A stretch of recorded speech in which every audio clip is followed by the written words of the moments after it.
Welcome, everyone, to a good place where truth and integrity meet. Every week, I introduce you to thought-provoking and compelling premier educators, whistleblowers, best-selling authors, journalists, activists, and celebrities.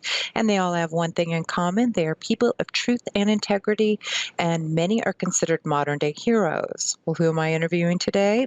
A Peabody Award-winning investigative journalist and broadcaster, best-selling author, CIA whistleblower, after being an interrogator, counterintelligence operative, and chief strategy analyst for the CIA in Vietnam. He was named defendant in a landmark U.S. Supreme Court ruling on free speech and national security, expert commentator on the Vietnam War, national security, and the First Amendment, and it's also a whistleblower against ageism in the workplace. He's a graduate of Columbia School of Internal Affairs as a former highly decorated CIA agent whose bestseller about his experiences in Vietnam, Decent Interval, triggered a landmark First Amendment national security decision by the U.S. Supreme Court. His second book, Irreparable Harm, details those experiences. He was part of the four-person team for ABC News, World News Tonight that broke the Iran-Contra scandal and served as a national security consultant to the Manuel Noriega defense team. In his first year as staff investigative producer for NBC4, he reported, produced, and wrote an expose about the dangerous local methane issues, which won him a Peabody Award, the highest award in broadcast journalism. Decent Interval, his celebrated bestseller about the Fall of Saigon, tells of the eyewitness experience as interrogator, operative, and chief strategy analyst at the CIA station, Vietnam, and as one of the last agency officers to be choppered off the roof of the U.S. Embassy in April 1975. His second book, Irreparable Harm, is the inside story of the U.S. landmark Supreme Court decision, United States versus Snepp, which defines the legal risks and First Amendment rights of the U.S. intelligence employees turned whistleblowers in national security cases, including Edward Snowden.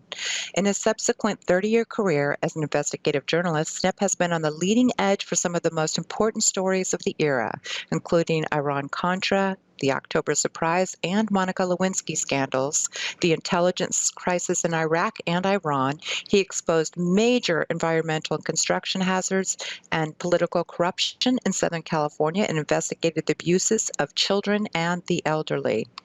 He won every major award in broadcast journalism, from the Peabody to the Emmy to the Morrow Prize, as well as the Society of Professional Journalists National First Amendment Award. He has worked for all three major broadcast networks, written for major news outlets, including Newsweek and the Los Angeles Times, and provided commentary for hundreds of documentaries on national security and the Vietnam War. He has even written TV and movie screenplays, including one he co-authored with the famed actor Marlon Brando. And his name is Mr. Frank Snepp. I had to give you that long bio. You definitely deserve it. And I know we're going to be talking about other things other than yourself, so I just want to get that out of the way for everybody. So welcome to the show.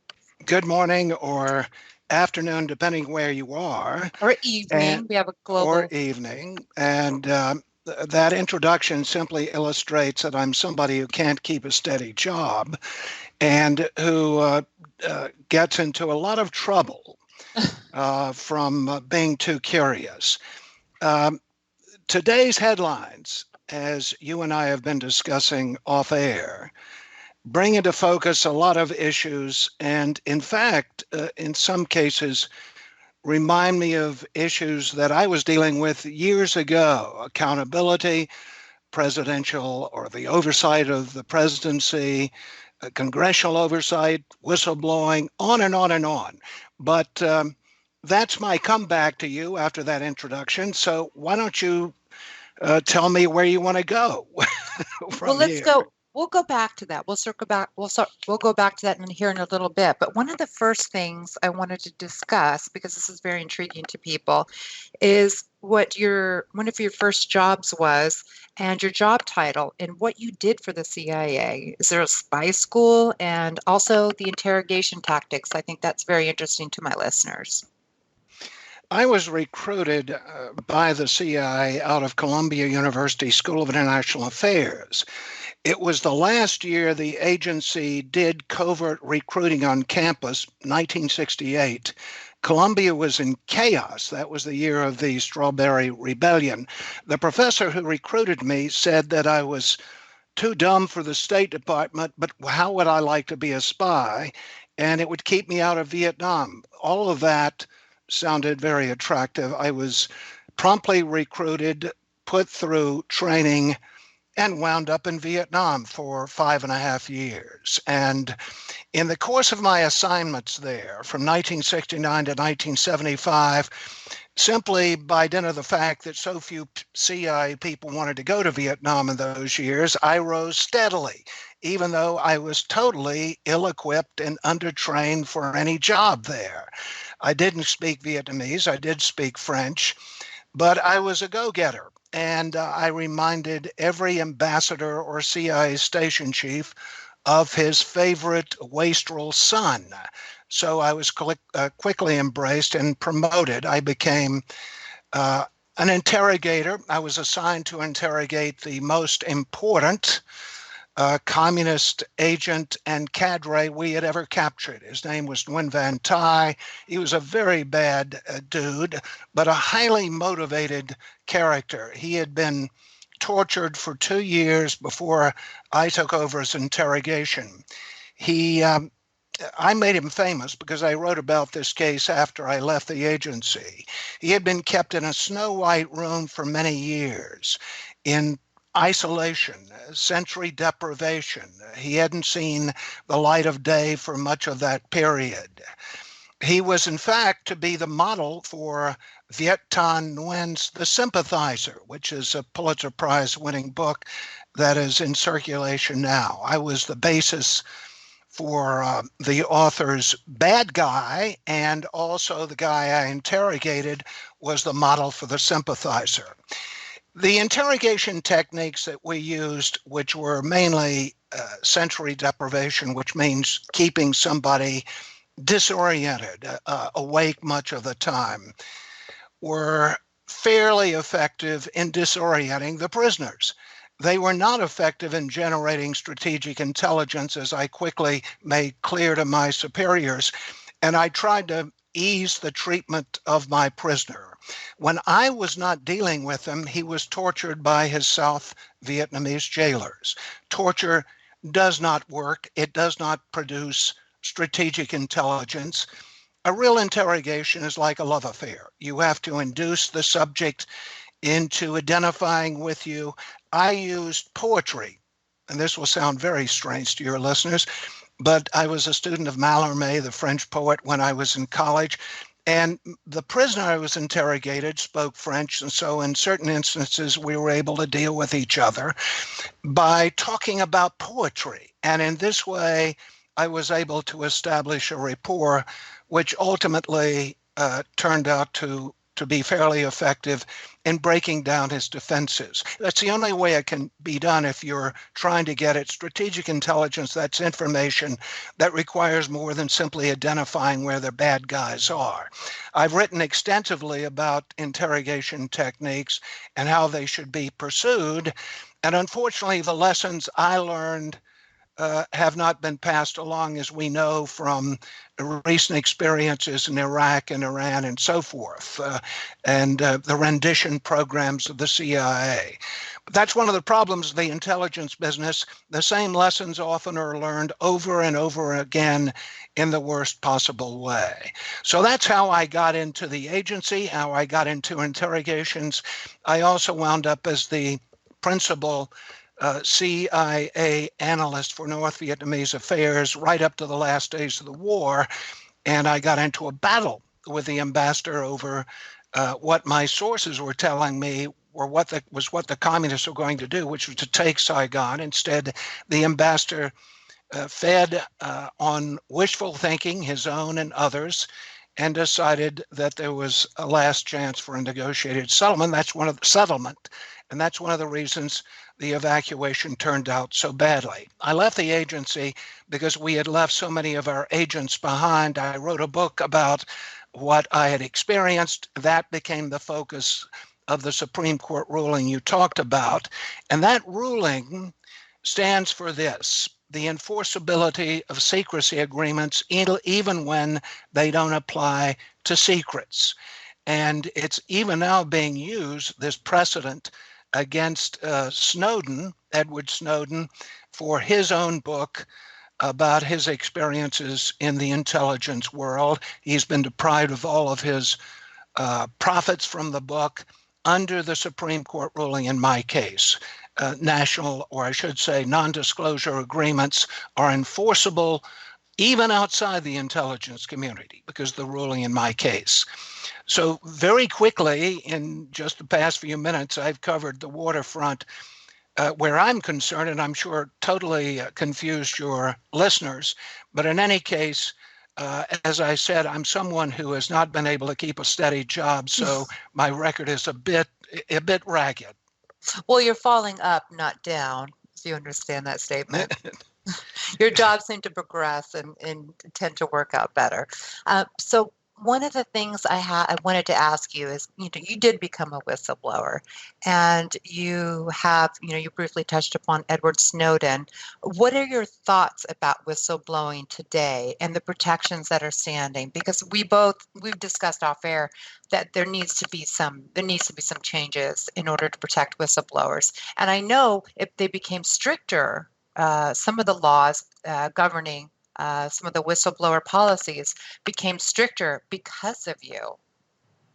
They did indeed. When I wrote my book, Decent Interval, which was my act of whistleblowing, a protest against what had gone wrong as I witnessed it in Vietnam, there were no whistleblower protections. There was no one that you could definitely go to in Congress or elsewhere that would assure that you were protected from reprisals. In fact, there was no assurance of any hearing whatsoever. So I had to wing it, and I was like others who were whistleblowers in those days. I was flying blind, and I had no shield. As a result of my experiences, the Congress, beginning in 1979, then 10 years later, then so on, began passing various laws to protect whistleblowers. They have not proved to be adequate. And here's a very thumbnail view of where we stand in the whistleblower world and in terms of protections. For instance, there's no, under law or Supreme Court ruling, under statute or Supreme Court ruling, no protection for whistleblowers unless they're speaking on matters of public interest. The problem with that rule, and it sounds reasonable, is it's left to the courts to determine through a balancing test. That's their own subjectivity, the subjective judgment of judges, what determines the public interest. The balancing test, as affirmed by the Supreme Court in various whistleblower cases, the Supreme Court has determined that the public interest should outweigh an agency's, a bureaucracy's interest in maintaining order within the bureaucracy. But how that balance turns out is up to a judge. And judges say generally that they're not equipped to second guess the bureaucrats. So time and again, the various organizations and boards that have been created to protect whistleblowers, the Merit Systems Protection Board, have decided in favor of the agencies, the bureaucracies, and the whistleblowers have been left high and dry. Now, the Congress has stepped in on several occasions, passed laws in 2012, 2014, 2015, to strengthen protection for whistleblowers. The protection for whistleblowers basically boiled down to this: there should be no reprisal if you're a whistleblower in a government agency or in a private organization. In about 2012, then in 2014, Congress passed laws to protect whistleblowers within the intelligence communities. And basically, these laws said that whistleblowers should be protected against reprisals. And what that that sounds pretty good, but enforcement of those protections is left to the president himself.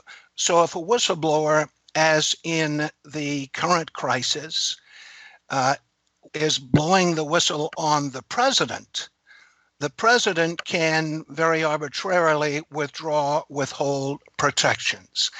And that's where we are with this famous whistleblower who has exposed the Ukrainian scandal, the efforts by the Trump administration to extort President Zelensky of Ukraine into helping Trump with his re-election efforts and in smearing the Democrats. This whistleblower, the guy we all know about, he's from the CIA. His identity is not known because that's part of protecting him against reprisals, keeping his identity secret. The laws don't say that a whistleblower is entitled to anonymity, but when anonymity protects him, it should be enforced by the president. And the president and his people in Congress, the Republicans, are threatening to expose, to unmask the whistleblower who fingered Trump. And I think it's already been done, because what happened is Don Jr. Sent out a tweet. Okay, you know about that, and you retweeted it. But I heard, and this is just hearsay, that they dug around and paid some people to try to find out who it was. Well, the only thing that keeps the president himself from specifically fingering this guy is a bunch of, some of them are just ad hoc laws or rules and regulations. A writ of mandamus could be issued against the president for obstructing the enforcement of the law. Or the president could be accused of witness tampering. But otherwise, the president can make that whistleblower's identity public, so long as he's not exposing the whistleblower to reprisals. That's what he's mandated not to do. That is to say, not to expose the whistleblower to punishment. He's supposed to keep him safe. And that's what's at issue here, and why the Republicans are playing cute and in many instances edging very close to the edge and threatening to give the whistleblower's name. It shouldn't be done. And no one should retweet any message or piece of information that exposes this whistleblower.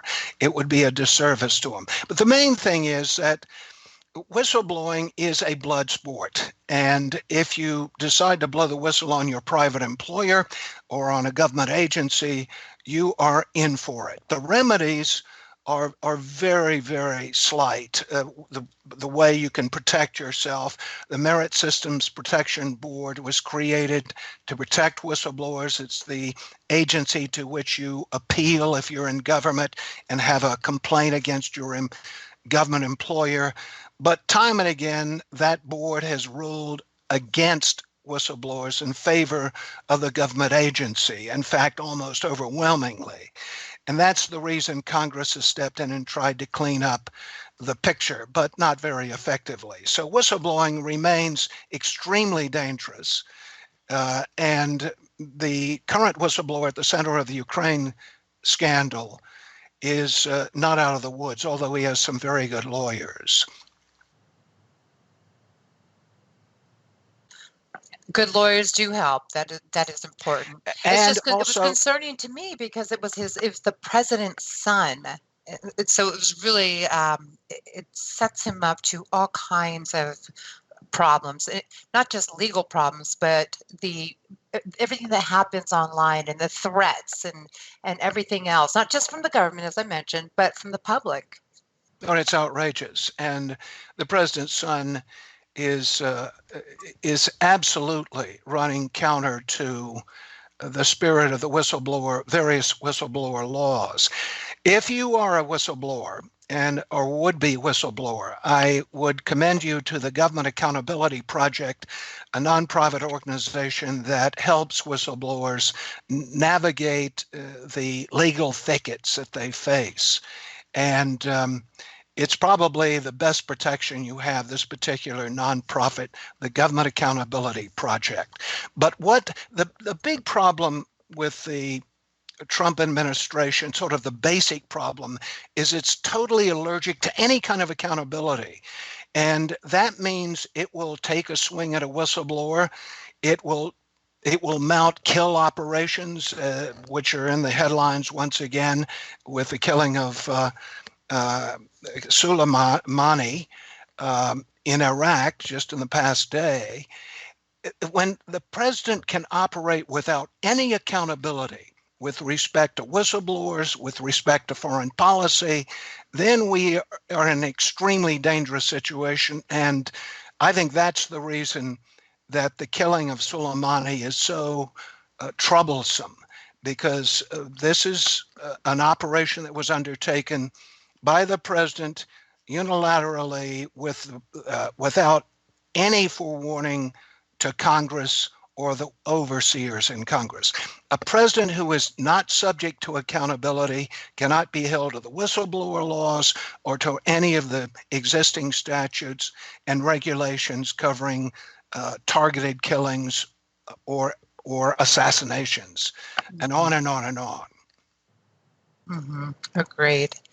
And what do you think it can be? And this is a big open-ended question here. What exactly needs to happen? What do you think needs to be amended, and how should it be worded, in your opinion, to create a safety net for whistleblowers?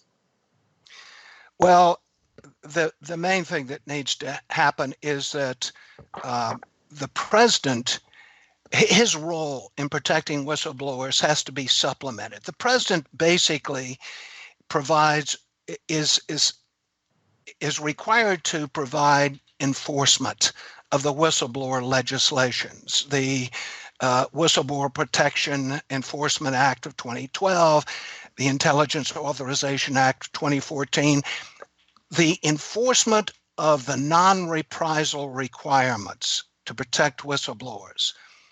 The enforcement is in the hands of the president.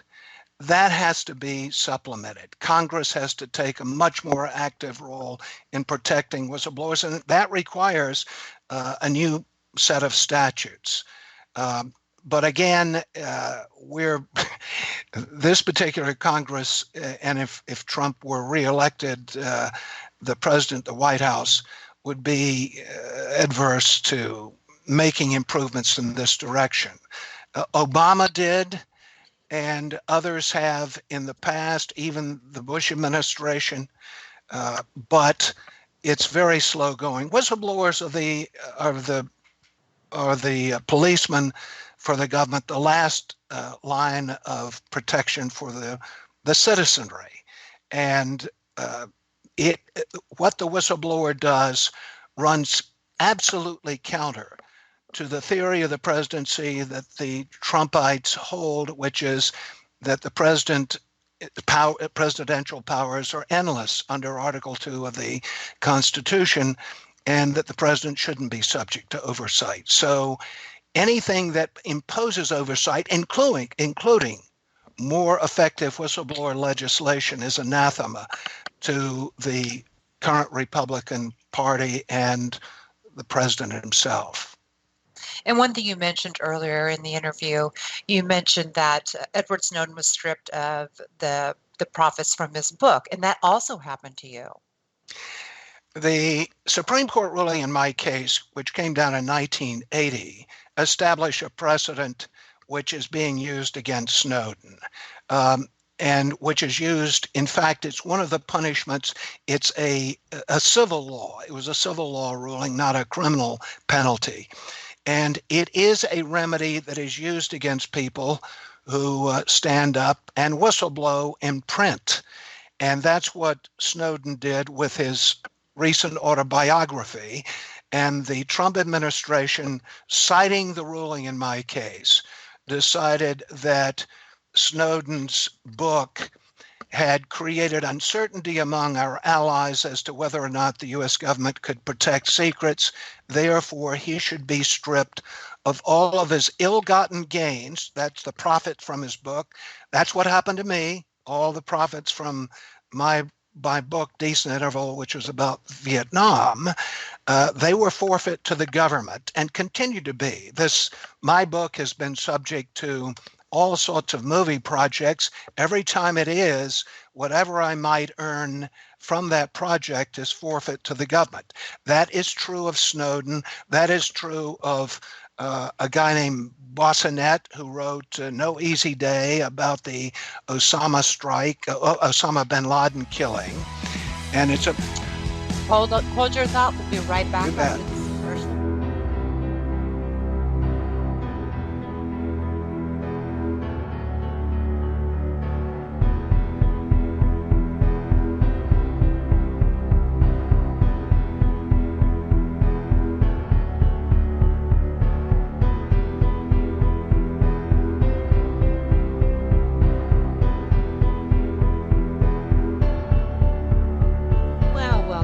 Everybody, and I'm here with Mr. Snepp, Mr. Frank Snepp, and we'll just pick up where we left off.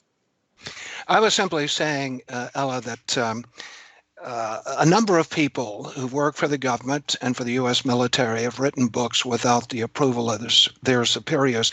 Most recently, Mark Boissonet, who wrote No Easy Day about the Osama bin Laden killing. He was one of the SEAL team people who went after Osama bin Laden. And his book, No Easy Day, was not cleared by the Pentagon.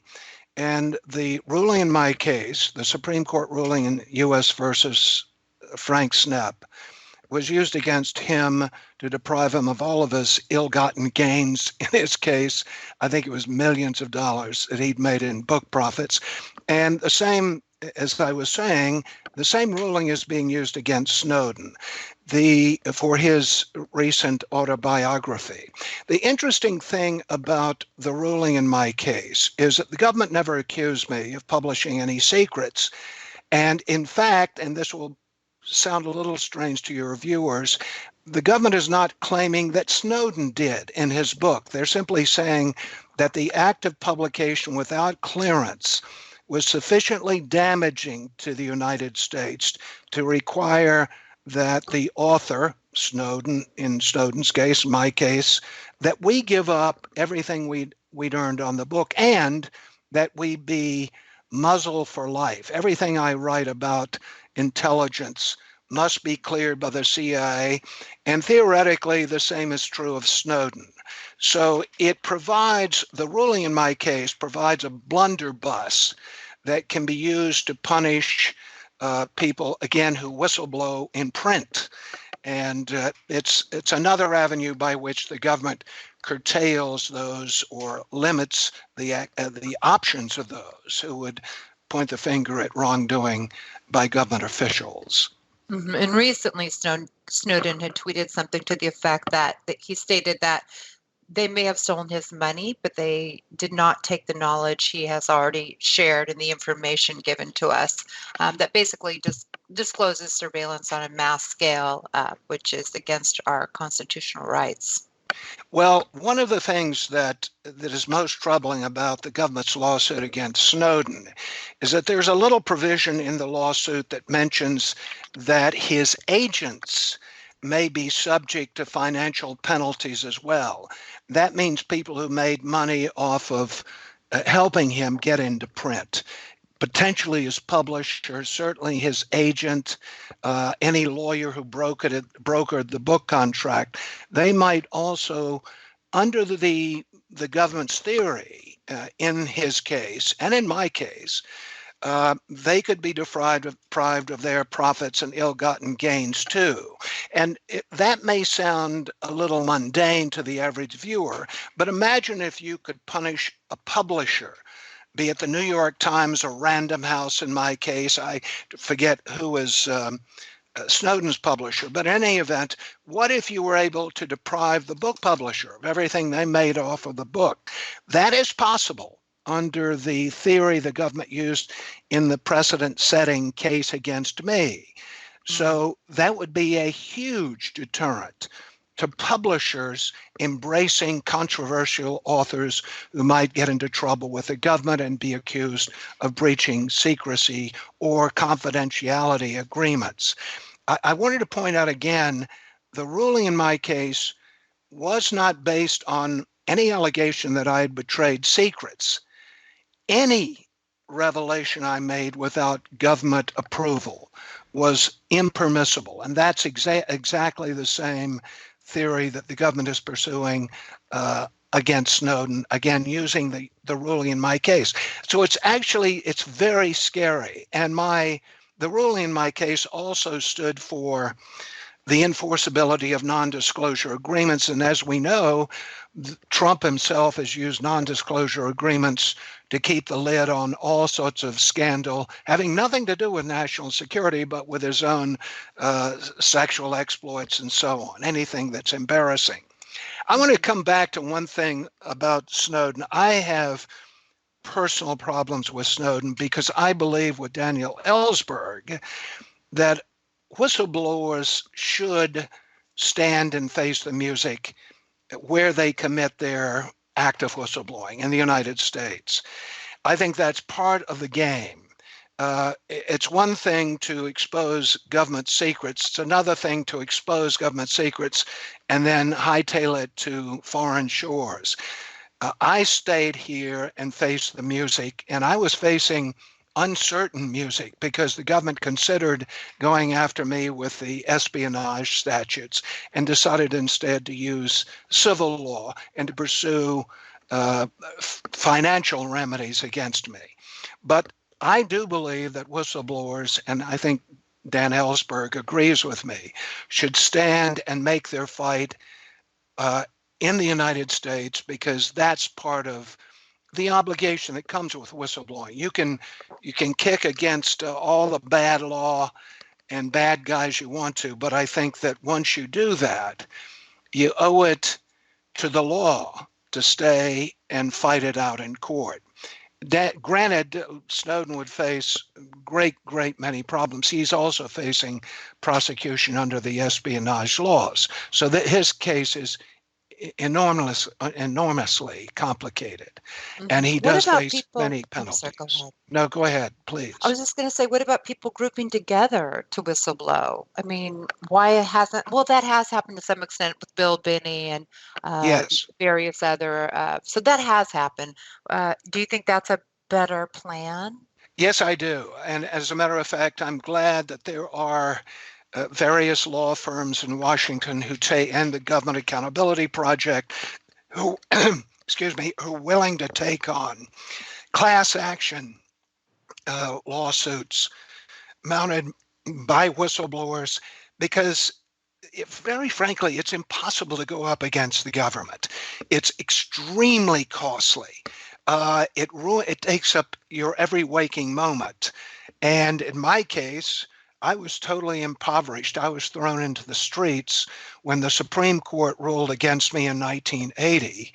And that's how I got into journalism. A bunch of journalists I'd known in Vietnam took pity on me, one of whom was Mike Wallace. And they From 60 Minutes. That's right, and took me under their arm. And that shifted my focus, and I thereafter went into journalism. It became a second career. So I was blessed, but whistleblowers are an endangered species. There's so few protections. And although I've had many problems with the CIA, I can only say that I'm very, I can empathize with a whistleblower who's taken on Trump and fingered his attempts to extort President Zelensky of Ukraine. It was a very brave thing. And by the way, his case is instructive.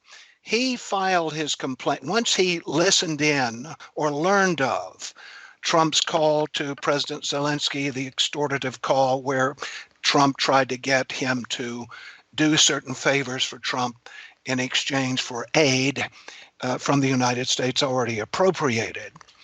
When that whistleblower in the CIA filed his initial complaint, he filed it to the Inspector General of the CIA, who immediately alerted the White House. And that's one of the problems. A whistleblower in the intelligence community, if he files his complaint with the Inspector General of his agency, may or the special counsel of his agency, he may wind up having his complaint immediately signaled to the White House, to the very people, in this case, the whistleblowers complaining against. And alternately, he went to the Director of National Intelligence's Inspector General and filed a more formal complaint. And that's the one that finally generated all the fire that we know about today. But his difficulties in getting his complaint registered in the right place and ensuring himself some protection was just, his struggle was terrible. And again, it tells us something about what's wrong with the laws protecting whistleblowers. What's wrong is no one ever contemplated that the guy you might be blowing the whistle on was the president himself, because the president is the chief law enforcement officer or the enforcer of protection for whistleblowers. Mm. Well, we have like 20 minutes left, so maybe we'll spend 10 minutes on the next topic and then follow up on the topic we discussed just briefly as we started the interview. So you have said that the media's inability to sort truth from falsehoods in the digital age screams out for a new approach to reporting where there is no equivalences any longer, where they don't rule anymore. So let's discuss media madness. My second career began 30 years ago. I've been in journalism longer than I was in the CIA, and investigative journalism was my specialty. Coming out of the CIA, it was a natural.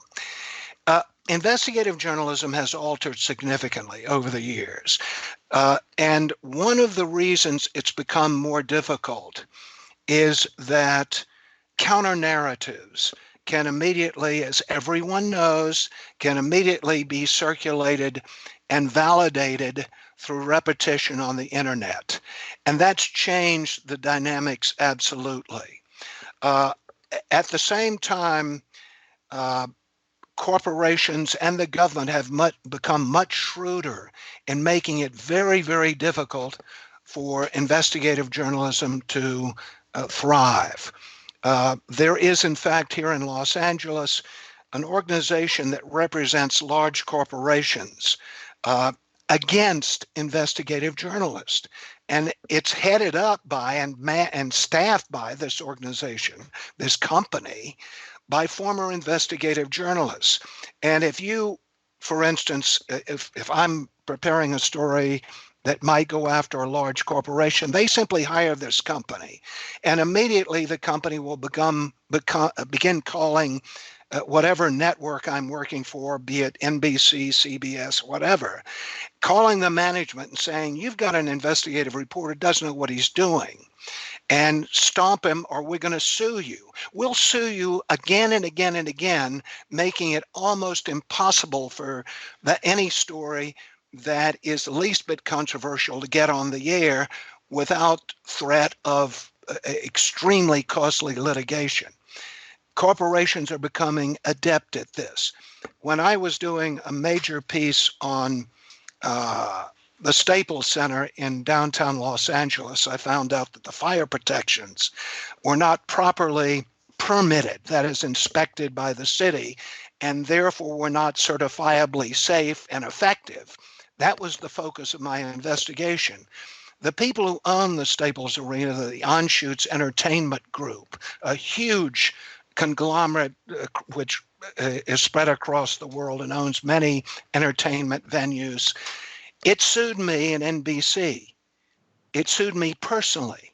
And that made it virtually impossible for NBC to tolerate further investigation of this particular company because it was so expensive. The lawsuit lasted 3 years. It was nothing but a nuisance lawsuit. It occupied my time inordinately. And finally, the plaintiffs dismissed the lawsuit when they realized it wasn't going to go anywhere. And nothing I had put on the air was ever proven to be false. But it cost NBC millions of dollars to defend against this lawsuit. That was NBC. What if you're a small company? What if you're ProPublica, for instance, and somebody, some large corporation, threatens to sue you?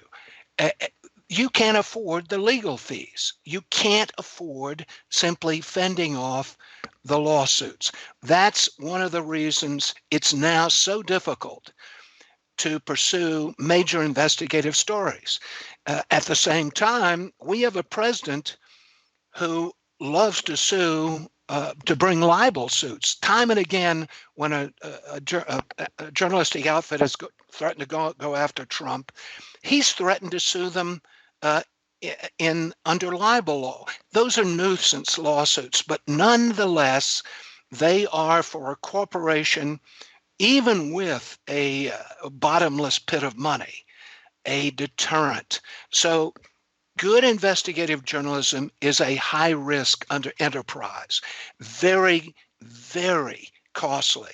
And it's becoming more and more dangerous for anyone except a network or the New York Times, the Washington Post, and even they have to sort of bite their tongue and say, well, do we want to do this one? Do we want to pursue this story when it could lead it to a nuisance lawsuit costing millions and millions of dollars?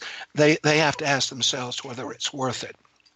And it is known, and I'm sure you're aware of this already, that the New York Times has actually been affected financially. They are having some financial issues. Well, yes, but there are laws in various states. There are states known as anti-SLAPP laws, which give media companies the option of suing back and saying, look, this is a nuisance lawsuit. Judge, force the other guys to drop it. It just shouldn't go anywhere. But those are expensive too. Anytime you have to litigate a news story, you've made it impossible for a journalist, certainly a journalist starting out, to make headway, because his employer, the journalistic outfit he works for or strings for, is going to say, does he have everything nailed down? We just can't risk it. So it's something that the average reader or viewer doesn't know about, but boy, is it a major factor. It's something that I've been sued now in my journalistic efforts, I think 3 times. And in at one time when I was covering the Iran-Contra scandal, General Secord tried to shut down, I was working for ABC News at the time, tried to shut down the investigation by bringing a major lawsuit against ABC, me, and my investigative partners at ABC. And they succeeded in slowing us down because ABC had to say, had to wonder whether or not we could defend every piece of the story. That's fair. But if you're facing, even as a major corporation, a media corporation, $1 million lawsuits, you're more reluctant than you might be to pursue something controversial. We just have a few more minutes. Actually, we have about like 8 more minutes. So one thing before we move on to the last topic, can you please tell everybody how to purchase your books? Because I adore, I've read part of the first book, and I just want everyone to pick up these books, purchase them, and read them. They're engrossing, they're compelling, and it's the inside look. And I know that you did share information, very detailed information on how it works behind the scenes. Are you kind of like the Saul Berenson of Homeland? Is that kind of your position? No, but my books are available on Amazon. They've been republished. There's a second edition of Decent Interval, which was published in 1977. It was reissued a number of years ago with an update. My second book, Irreparable Harm, is available. I've appeared in probably 100 documentaries having to do with Vietnam War. They're available all over the place. The Ken Burns documentary I was in. In any event, I remain alive and well. When I write about intelligence, however, I have to clear it with the agency. I have on YouTube now a hour-long documentary which I produced having to do with the intelligence issues in Vietnam. I put it together just a few years ago. The script for that particular documentary, which I wrote, had to be cleared by the agency. So, despite all of that, you can see me on YouTube on my Under own Frank account. Snepp, yes, That's just under correct. Frank Snepp. And And then I also have, your websites, your blogs that's are correct. quite informative. I, although I have left NBC, I continue to do investigative reporting. I have two websites, franksneppexclusives.com, in which I comment on the Ukraine scandal, the Mueller investigation, and so forth. So I stay in motion. My two books, as I said, are available on Amazon. So in any event, enough with a sales pitch. By the way, the money from the first book, which was not cleared, goes to the U.S. government. Mm, wow.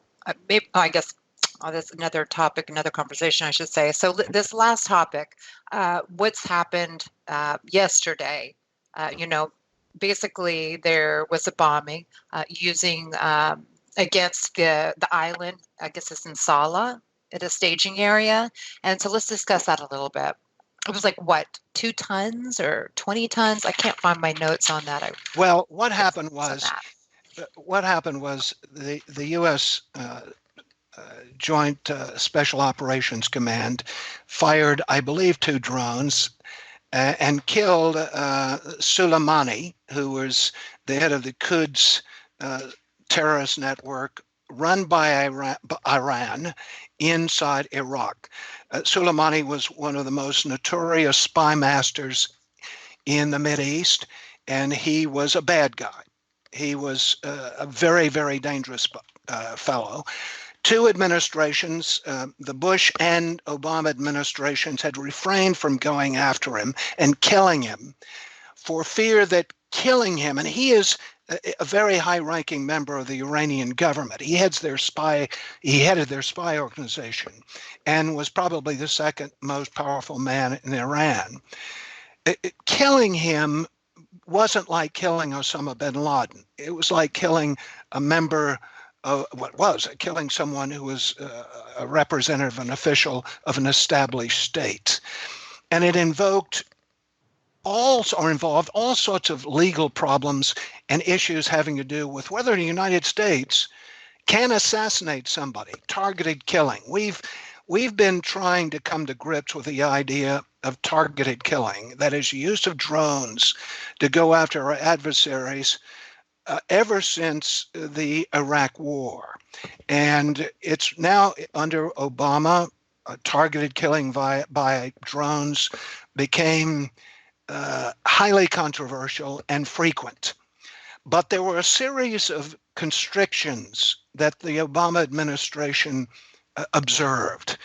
When the CIA carries out a drone strike, as happened just yesterday against Soleimani, I beg your pardon, as has happened in the past, when the CIA does it, there are all sorts of strictures and constraints.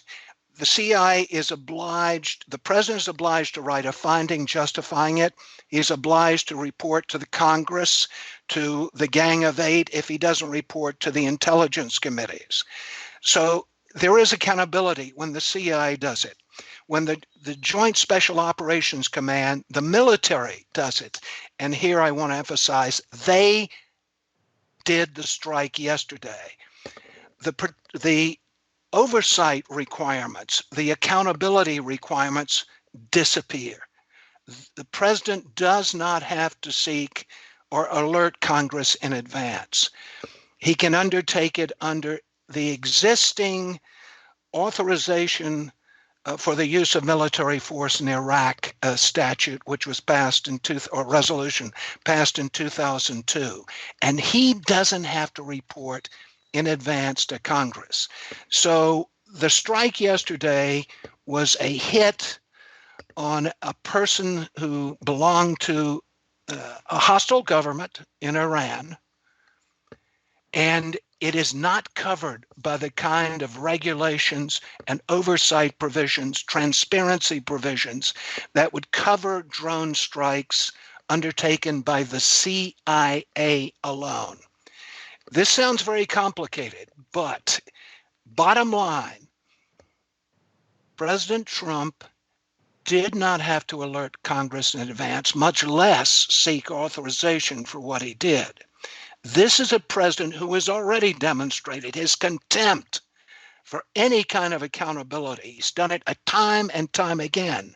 And now he's pursuing a targeted killing program against a member of a hostile state. Soleimani was an Iranian official. And he doesn't have to answer to Congress at all. And he's found a way to do it by using the military, not the CIA, as the instrument of the drone strike. Again, try to sort this out, Mr. and Mrs. Listener, because it is something we're going to be debating in the weeks ahead.